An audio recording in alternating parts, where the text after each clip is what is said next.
2024 के लोकसभा चुनाव से पहले बिहार के पूर्व मुख्यमंत्री कर्पूरी ठाकुर को मरणोपरांत भारत रत्न देने की घोषणा हो गई है। इसको बीजेपी द्वारा बिहार में पिछड़ी जातियों, खासकर अति पिछड़ा वर्ग के लोगों के समर्थन हासिल करने और मुख्यमंत्री नीतीश कुमार और लालू प्रसाद के सामाजिक समीकरण या फिर यूं कहें कि महागठबंधन की काट के रूप में देखा जा रहा है।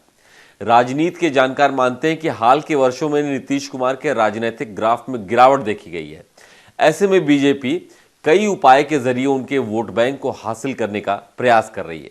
आरजेडी सुप्रीमो लालू प्रसाद यादव और जेडीयू अध्यक्ष और मुख्यमंत्री नीतीश कुमार जैसे अन्य पिछड़ा वर्ग नेताओं की इन वर्गों में मजबूत पकड़ को ही एक बड़ा कारण माना जा रहा है कि बीजेपी अब तक बिहार में उस तरीके का प्रभाव दिखाने में असमर्थ रही है जैसा कि उत्तर प्रदेश में वो कर सकी है। हाल ही में बिहार सरकार ने जातीय सर्वेक्षण कराया, जिसके मुताबिक कर्पूरी ठाकुर की जाति अत्यंत पिछड़ा वर्ग यानी कि ईबीसी का हिस्सा है, जो कि 36% आबादी है, जबकि ओबीसी राज्य की कुल आबादी का 27% है।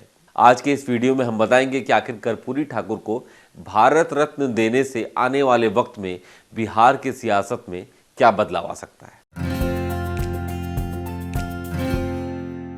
नमस्कार, मेरा नाम है अभिषेक पांडे और आप देख रहे हैं डेली लाइन एक्सप्लेनर।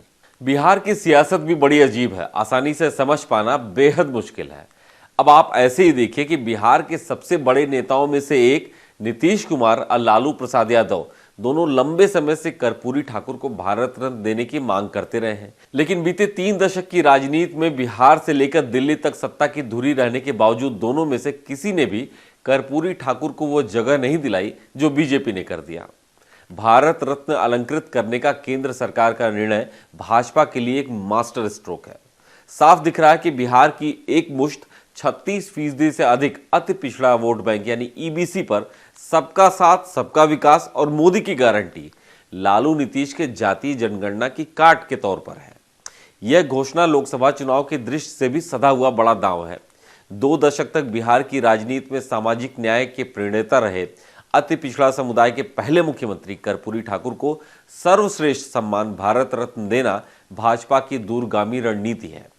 ऐसे में यह तय है कि लोकसभा चुनाव में भाजपा इसे मजबूती से भुनाएगी भी। पहले आर्थिक रूप से पिछड़े सवर्णों को 10% आरक्षण, इसके बाद संसद में 33% महिलाओं के लिए आरक्षण और अब कर्पूरी ठाकुर को भारत रत्न का दांव कई मायनों में भाजपा के लिए अहम है। इसे बीजेपी की दूरदर्शिता ही समझिए कि बिहार जैसे जातीय ध्रुवीकरण वाले राज्य में जगह बनाने के लिए कर्पूरी ठाकुर के लिए भारत रत्न सोचा गया। 2023 में हुई जातीय सर्वेक्षण के अनुसार बिहार में अत्यंत पिछड़ा वर्ग यानी ईबीसी 36.02% है, जो कि आबादी के हिसाब से सबसे बड़ा समुदाय है। कर्पूरी ठाकुर भी इसी ईबीसी वर्ग से थे। इसके बाद अन्य पिछड़ा वर्ग यानी ओबीसी की आबादी है, जो 27% से कुछ ज्यादा है, जबकि अनुसूचित जातियों में एससी की गिनती लगभग 20% है। लोकसभा चुनाव के लिहाज से बिहार में अति पिछड़ी जातियों की एक खास भूमिका है। सभी पार्टियां इन्हें लुभाने में जुटी हुई हैं। ऐसे में सामाजिक न्याय के हीरो माने जाने वाले कर्पूरी ठाकुर का महत्व और ज्यादा बढ़ जाता है।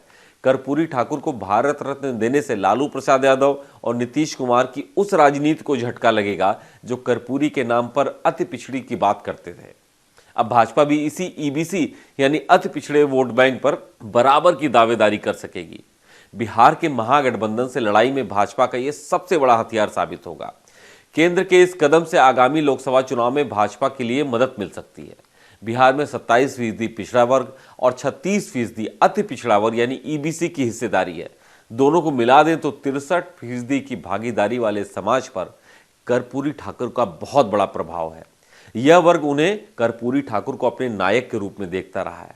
माना जाता है कि पीएम मोदी का यह कदम इसी वर्ग को ध्यान में रखकर कर्पूरी ठाकुर को भारत रत्न देने की घोषणा की गई है। आज के डेली लाइन एक्सप्लेनर में सिर्फ इतना ही। ऐसे ही और जानकारी वाले वीडियोस पाने के लिए आप देखते रहिए डेली लाइन।